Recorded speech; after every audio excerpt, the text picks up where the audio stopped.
Hi everyone, here we've got MEIZU 16th, and let me show you how to optimize and speed up your device.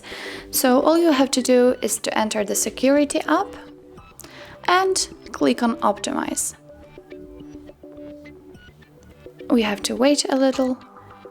Okay, and it's done. Click on done, and all you can do now is to enter the cleaner, and here we've got suggested junk files, which can we delete. So simply click on cleanup suggested. And that's all. It has been cleaned, and now we have no trash files in our device. So that's all. This is how you optimize and speed up your MEIZU 16th. And if you find that this video was helpful, please hit the subscribe button and leave the thumbs up.